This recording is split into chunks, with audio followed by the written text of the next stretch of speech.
Alright, I'm gonna go back to the shopping minigame. The one that was annoying.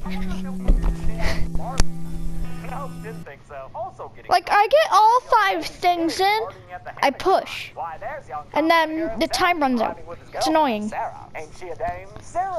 But you actually do get somewhat of a long time.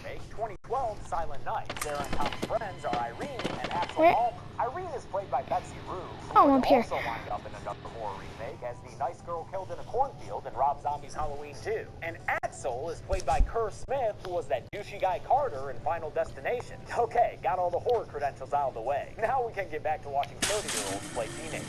Tommy can't bring himself to enter the mine, since it was where he made the mistake. I want to know why the mannequins, like, face me. That be the right word? Until she runs into this dude named Jesus and scares her. Well, you think I was Harry Warden or something? Hey, Michael, check this. Yeah, Michael, check out this crappy-looking 3D eyeball. I know, Michael, the original had amazing practical effects, but this is cheaper. Think of the bottom line, Michael. Inadvertent, humorous kill. Harry Warden killing spree with some serious murderous minor mammal. Sarah runs away from Mr. Warden, and as she does, passes 3 corpses on the ground. Bloody teenagers who just wanted to feel in a mine shaft. Is that so much to ask for? Axel grabs Sarah and pulls her behind a wall where he's hiding with Irene. And together, they all stay quiet as Harry Warden walks past them. Then that Michael guy shows up, and for some reason, even though he ends up standing right next to the main characters, Harry Warden chases Michael down and acts like he doesn't even see the rest of them. Why would you ignore a triple kill just to stick a pickaxe through a red shirt's face? Get your damn priorities in order, Harry. Everyone runs away, there's a short little scuffle, and then a random chick runs out of nowhere to add herself to the kill count. The internet tells me that her name is Brandy, and unfortunately, it looks like someone decided to make Brandy's kill mostly digital, which is a real shame because this movie's makeup artist, Gary J. Tunnicliffe, had designed a very cool practical half-head to be used for this kill. I don't know why they didn't use it. It looks a whole lot better than this. Tom runs into the mine, and as he joins the others in their escape, Harry Warden manages to get him to the ground. Considering Tom a lost cause, Axel forces Sarah into a pickup truck with Irene, so the hey, Harry Warden throws a pickaxe at them. Nice reach. 3 of them get the heck out of Dodge, leaving staring after them, and Tom in some pretty big doo-doo. Harry Warden nearly kills Tom before getting shot through the back by Sheriff Burke, who is alongside his geriatric deputy. Stay down, Harry. Oh, Yeah, frick. down, Harry. Bad Harry. They shoot at him a That few jump scared me. But Harry runs out of the mine in a manner similar to how Axel did at the end of the original, just with less maniacal laughter involved. It's annoying. With a face full of blood and his eyes darting all over the place. Oh, I need to be quiet here. Same town of Harmony 10 years later, where a news report is recounting the backstory we just watched. Taking the lives of 22 men, women, and children. Wait, 22? I only counted 9. I think I'm going to stick with my number here. I bet the news reporter is sensationalizing that shit. Axel Palmer now has and is the sheriff, and at some point during the past years, he and Sarah got married and had a kid together. But their holy match I'm trying to listen out for clicking. Megan from making eyes at Sheriff Axel. Is that my, Making eyes at like, I meant headset making fuck with, and a volume? captain in the Pretty loud. And yes, I did say making fuck. Megan is so into Axel that she's getting him Valentine's cards Oh, and frick. making weird requests. Maybe one day you'll tell you what. Yeah, that's not how affairs used to work, lady. This is Stop, her Valentine's man, again. rap like that. Old man Why are you pushing this? name mine is just Tom Hanks. Who's up the fun? He goes and visits his dad's business partner. I think They can't get me. shit, that's Funny. Dad from oh shit, Tom. That ain't your dad, or else you'd be flying out that window right now. Ben would have to benefit Tom because he's looking to sell the mine and everyone in town out of business. Because, yeah, why are you doing this, Tom? Those mines have been out there. Oh, because they're out of What? Let's get Mine 2.0, dude. It's a small patch. But in all seriousness, If I I'm restart. not really sure why he's selling the mine. 'Cause, other than yeah, for it fun would purposes. put Tom me goes back to to the the beginning. Thunderbird Motel and You saw that, right? Like, the mannequins pushed the cart backwards, knocked something out of the cart, Dude in the scene is the writer of this movie. Yeah, and freaking put Antonio and Jason X wrote himself into an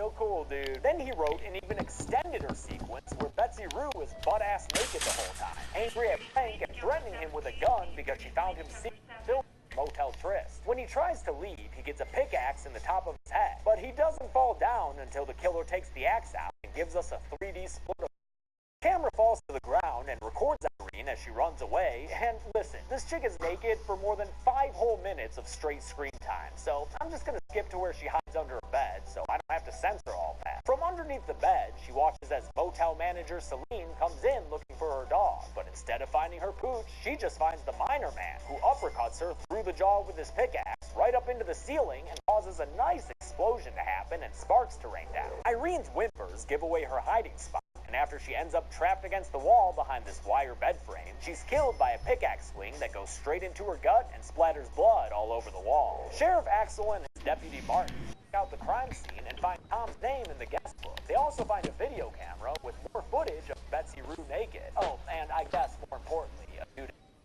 Between the mining group and the heart in a candy box, it looks like either a reward in his back or they're copycat killer. At the grocery store, Sarah manages she gets it from Tom. The first time she's seen him ever since he left Park without telling anyone where he was.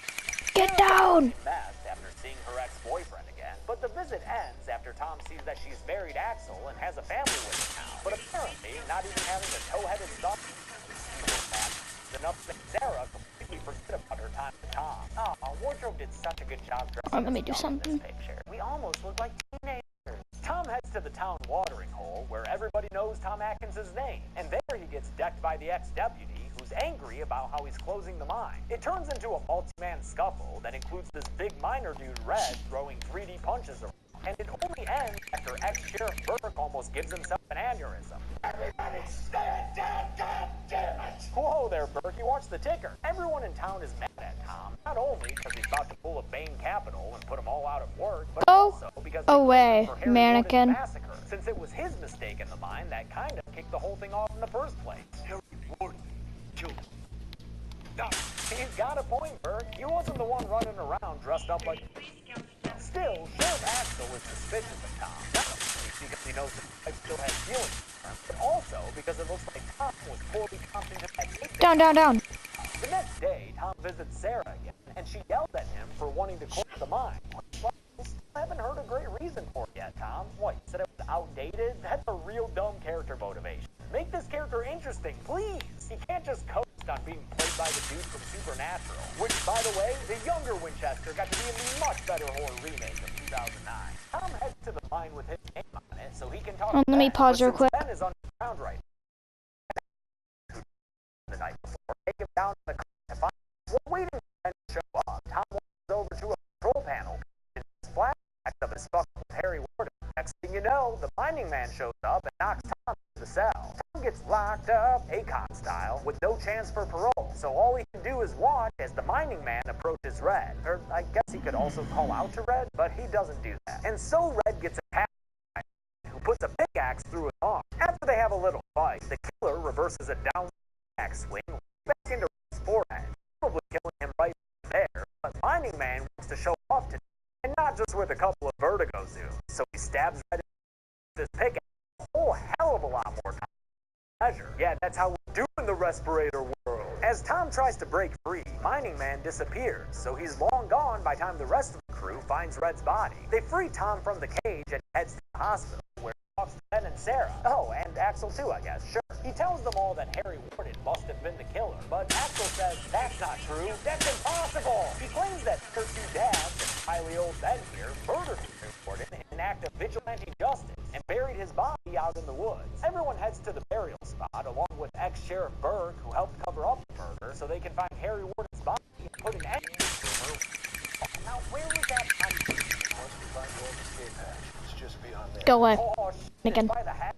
Ben, what if humans down there? You might give yourself purpose in life. They find the burial site, leading Axel to question the old-timers about whether or not they really did kill Harry Warden. I shot him. I shot the son of a bitch dead. Any of y'all about to question Tom Atkins? Nah, I didn't think so. As with any good whodunit, or in this case, any whodunit, aspersions are cast all around as to who the killer could be. Ben's a suspect, Burke's a suspect, everybody's a suspect! Tom wants some answers, so he heads to the mine to look for clues. A light in the woods nearby leads him to the cabin where Axel and Megan have been having their fertilitous affair. And inside the cabin, we finally learn Harry Warden's true identity. He's a bunch of rats in a mining outfit, just like that stinky bastard Sammy from Wayside. Just kidding, Harry ain't rats, and it turns out he ain't Ben either, because that night, Ben gets attacked in his home by the mining gear-clad killer. The mining man grabs Ben by the head and kills him with a 3D pickaxe right after Ben tells us what this movie is. Shit.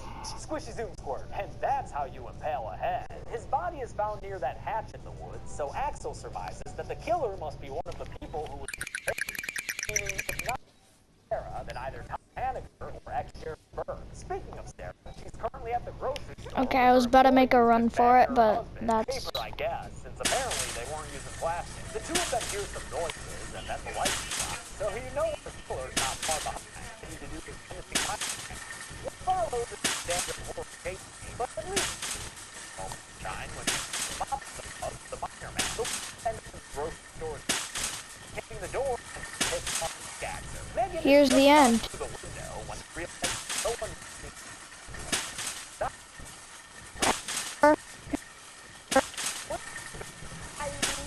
comes an alarm out the front door, right into the arms of husband Axel, who's here all of a sudden. They go around back to the alley and find some blood graffiti on Megan's mangled corpse sitting up against the wall. Her heart removed and put in a candy box.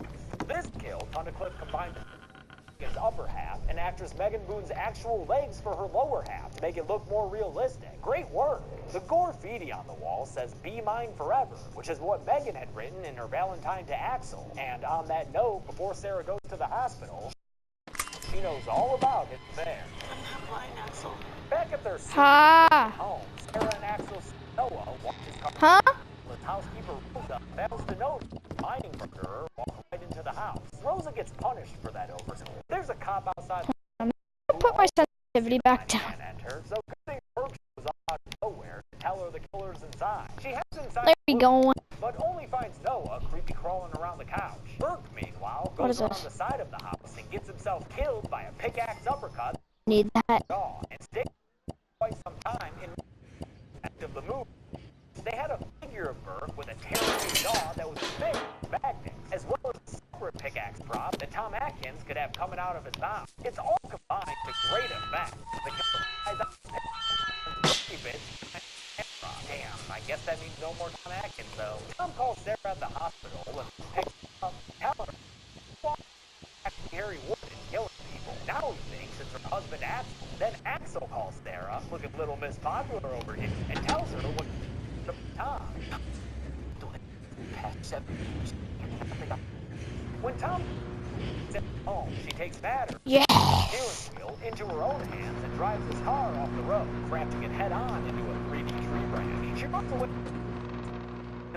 until she a literal place where you can get your side keys pregnant. Sarah finds the Valentine that Megan gave to Axel, as well as that picture of her and Tom together. She remembers how pissed Axel was when he found that picture, so by the time the mining man shows up at the cabin, she thinks it's her husband. From him through a window, and then it's back to running through the woods. Great. Did you know that one of the final few options I had for this channel's name was Running Through the Woods? Glad I went with Dead Meat. She winds up at the Hanniger mine and goes to the locker room, where this movie randomly recreates another scene with all the mining gear outfits going from the ceiling, and until the action killer shows up. Actually. The mine shafts, and I will say I can appreciate that they actually filmed this in a closed mine. It lends legitimacy to this thing. After hiding around a corner for a while, Sarah jumps out in an attack that ends up knocking the gun out of Axel's hands. Seems like Axel might be our killer after all. Then Tom shows up, and it's Sydney pointing a gun at Stu all over again. The dudes yell at each other, and also at Sarah, each telling her that she should shoot the other one. Until all of a sudden, Tom sees the mining man appear behind Sarah. And here is the one interesting thing that this movie does. Sarah, you gotta shoot him.